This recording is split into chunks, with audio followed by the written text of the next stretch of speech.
ఇప్పుడు ఒక ఇంటర్వ్యూలో మిమ్మల్ని పెళ్ళైన మొదటి రాత్రిను అడిగారటండి. మా వాళ్ళు స్టాఫ్ వస్తుంటే చెప్పారన్నమాట. అమ్మో! మొదటి రాత్రి గురించి చెప్పారంటే అంటే టెన్షన్ ఫీల్ అయ్యారా? లేకపోతే ఆనందపడ్డారా? ఎందుకంటే పెళ్ళైన రోజున తిరుపతిలో అయినట్టుందండి పెళ్లి? అవును. తిరుపతిలో అనౌన్స్‌మెంట్ చేశారు. అనౌన్స్‌మెంట్ చేశారు. హైదరాబాద్ వచ్చి ఇంట్లోనే చేసుకున్నాను. ఇంట్లోనే పెళ్లి చేసుకున్నాం. మీడియా పిలిచి మామూలుగా అంటే ఈ ముహూర్తాలు పెట్టుకోకుండా ఇంకా మా ఆయనకి అవేం లేదు. లేవు. లవ్ మ్యారేజ్ లాగానండి. అంతే. అదేదో ఇంటర్వ్యూలో చెప్పారట, మా మొదటి రాత్రి గురించి చెప్పారంట.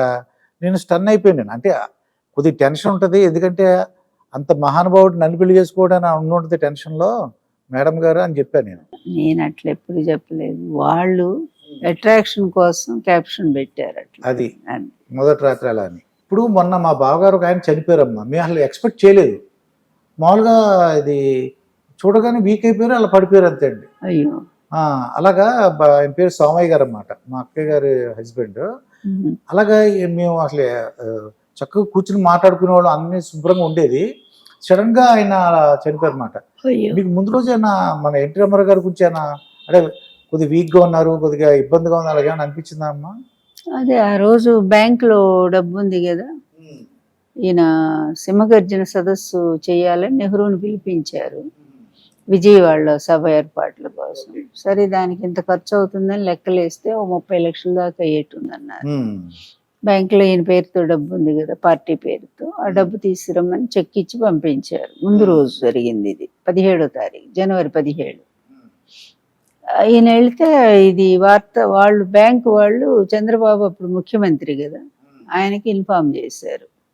వెంటనే ఆయన కోర్టుకి వెళ్ళి ఆపించి స్టే ఆర్డర్ తెచ్చేశాడు. ఎన్టీఆర్ సొమ్ము ఎన్టీఆర్కి ఇవ్వద్దు అని. ఓకే. దాంతో ఆయన చాలా టెన్షన్ ఫీల్ అయిపోయారు. ఆ సాయంత్రం డబ్బు లేకపోతే మా కార్యక్రమాలు ఎలా నడుస్తాయి, పార్టీ ఎట్లా ముందుకు పోతుంది, మీటింగ్లు ఎలా పెట్టుకోవాలి అని చాలా టెన్షన్ పడిపోయారనమాట.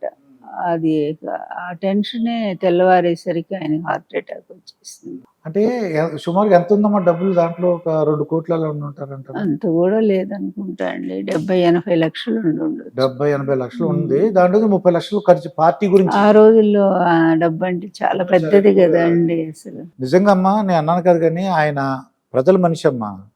ఎంత అంటే 2 రూపాయలు బియ్యం పెట్టారు కదా, ఎంతో గొప్పగా చెప్పుకున్నాం అప్పుడు. ఆ పేదలకి ఆ కేజీ బియ్యం తెచ్చుకుని వండుకుని ఏదో పచ్చడో మజ్జిగ వేసుకుని తినేసేవారు జనాలు. అసలు బియ్యం లేని కుటుంబాలే చాలా ఉన్నాయండి ఆంధ్రప్రదేశ్, 2 రాష్ట్రాల్లో. అయితే 70-80 లక్షలు అంటే ఇప్పుడు 70 కోట్లతోనో 80 కోట్లతోనో సమానం. అసలు ఆ రోజుల్లో డబ్బు విలువ చాలా ఉండేది కదా, ఈ రోజులు ఎవరు లెక్క పెట్టట్లేదు. మరి అంత దెబ్బ కొట్టాడు, అధికారము లాగేసుకున్నాడు అతను. తర్వాత పార్టీ డబ్బు లాగేశాడు. దాంతో ఎన్టీఆర్ చాలా దెబ్బతిన్నాడండి ఆ రాత్రి. ఎంతో చెప్పి ఓదార్చినా కూడా ఆయన కోపం ఎక్కువైపోయి చంద్రబాబుని బాగా తిట్టారు. ఇక ఆవేశం తట్టు అసలే ఆయనకి ఇది కదా పెరాలసిస్ స్ట్రోక్. పెరాలసిస్ స్ట్రోక్ ఏంటంటే బ్రెయిన్లో క్లాట్ అయింది ఆయనకి. అది ఆ బ్రెయిన్లో క్లాట్ అయినందువల్ల పెరాలసిస్ స్ట్రోక్ వస్తుంది, రక్త ప్రసరణ సరిగా లేక. డాక్టర్లు చెప్పారు ఆయన ఎక్కువ ప్రెషర్ ఇవ్వద్దు, ఆయన ప్రశాంతంగా ఉంచండి అని కుటుంబ సభ్యులందరికీ చెప్పారు. ఆయన తెలిసి కూడా ఆయన మీద చాలా ప్రెషర్ చేశారు. దాంతో తట్టుకోలేక గుండె ఫెయిల్ అయిపోయింది. అంటే మీరు రాత్రి మామూలుగా పడుకున్నారు అంతే?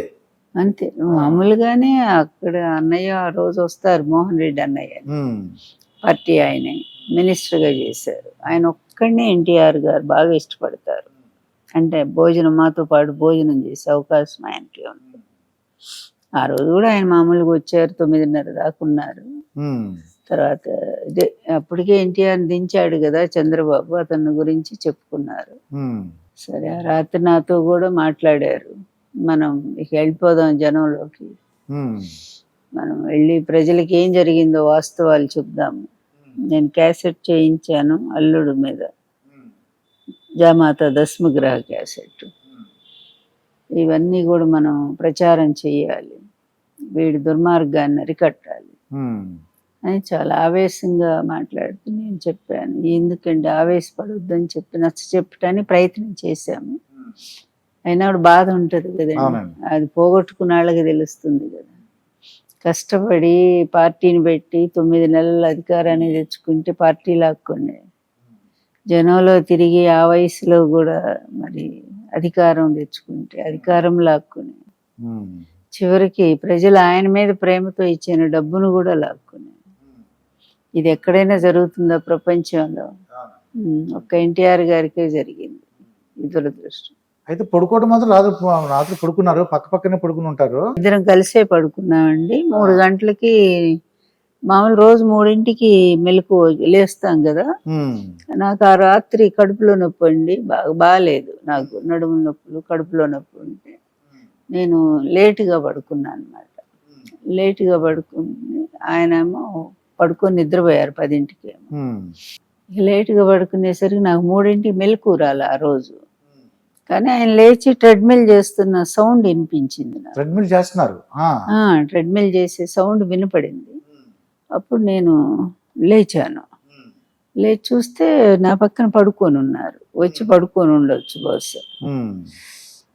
ఇంకా లేచి సరే నేను బాత్రూమ్కి వెళ్ళేసరికి ఆయనకి గురక వస్తుంది, పెద్ద గురక. అంటే మామూలు నిద్రపోయే గురక కాక ఏదో గురకలాగా ఉంది, పెద్ద గురక పెడుతున్నారు. భయం వేసింది, దగ్గరికి వెళ్ళి పిలిస్తే పలకట్లేదు. ఇంకప్పుడు వెంటనే డాక్టర్స్కి ఫోన్ చేయించాను. క్రిందంతా సెక్యూరిటీ ఉంటారు కదా మా ఆఫీస్లో, పిఏలు ఉంటారు, సెక్యూరిటీ ఉంటారు. మా ఫ్యామిలీ డాక్టర్ వాళ్ళు సోమరాజు గారు ఫోన్ చేయిస్తే వాళ్ళు వెంటనే 10 నిమిషాల్లో వచ్చేసారు. అంబులెన్స్ కూడా తీసుకుని వస్తే అప్పటికే ప్రాణం పోయిందన్న. అది సివియర్ హార్ట్ అటాక్ వచ్చిందని చెప్పారు. అంటే చూడండి ఎంత మహానుభావుడు. నేను అన్నాను కానీ చనిపోవడం, కొంతమంది చూడండి బెడ్ లో ఉండిపోయి తీసుకుని చనిపోతుంటారు.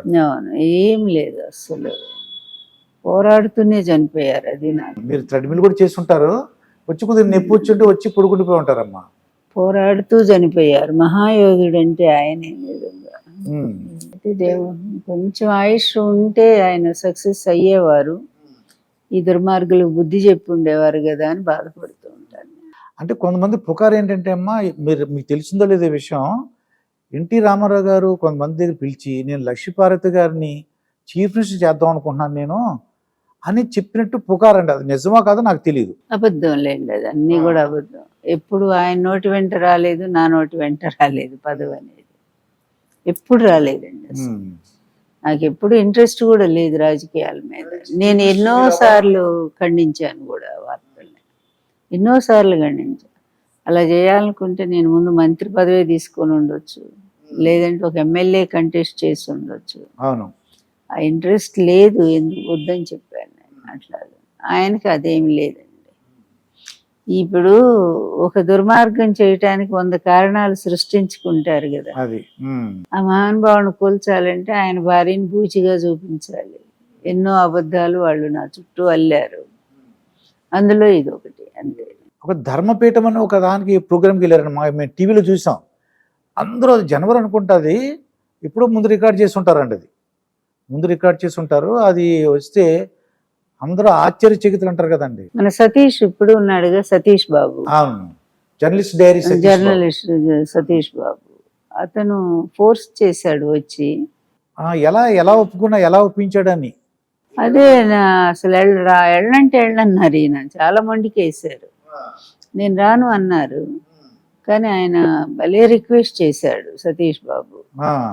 సార్ ఒక్కటి మీ ప్రోగ్రామ్తోనే స్టార్ట్ చేస్తున్నాం మేము, మంచి కార్యక్రమం ఇది, మీ అనుభవాలు కొంచెం ప్రజలకు పంచుకుంటే బాగుంటుంది మా ఛానల్ ద్వారా, అందరూ జర్నలిస్టులే వస్తారు సార్ అని చాలా ఒప్పించిన మీదట సరే 5 నిమిషాలే అన్నారు.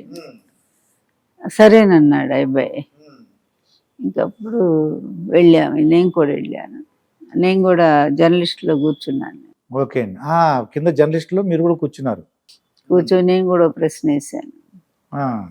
చాలా చక్కగా అన్నిటికీ సమాధానాలు చెప్పారు.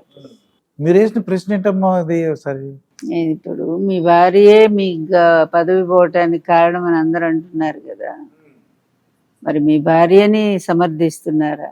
నిజంగా ఆమె మంచిదా లేక చెడ్డదైనా కూడా మీరు సమర్థించుకుంటున్నారా అంటే చాలా బాగా చెప్పారు ఆయన.